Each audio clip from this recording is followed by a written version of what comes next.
ఎవరి కోసం పుట్టావు? మర్చిపోయావు. ఎవరి కోసం బ్రతకాలి? మర్చిపోయావు. ఎందుకు చావాలి? అది మర్చిపోయావు. ఎప్పుడు చస్తావో అది నీకు తెలియకుండా పోయింది. ఇంక నీకు ఎందుకు నీ బ్రతుకు? పని ఉంటేనే భూమి మీదకి వస్తావు. నీకు పని లేకపోతేనే తల్లి గర్భంలో నుంచి రాలిపోయి చచ్చిపోతావు.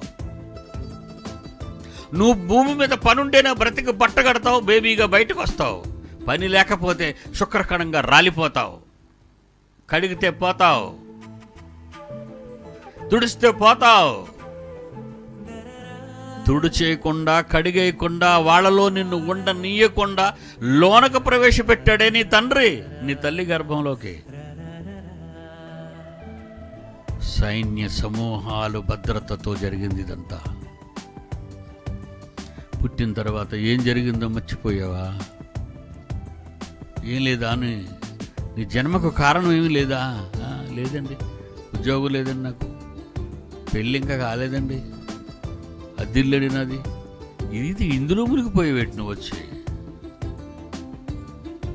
ఇందులో మునిగిపోతే ఏసి ఎక్కడ అద్దెకున్నాడు? ఇందులో మునిగిపోతే ఏసి ఎక్కడ కాపురం ఉన్నాడు? కన్నవాళ్ళ ఇంట్లోంచి వెళ్ళగొట్టిన తర్వాత ప్రజల మధ్యకు వెళ్ళిన ఆయన, ఎప్పుడు చేస్తావో తెలీదు, ఎందుకు చేస్తావో తెలీదు, ఎందుకు తింటున్నావు, ఎందుకు తిరుగుతున్నావో అర్థం కాలేదు నీకు.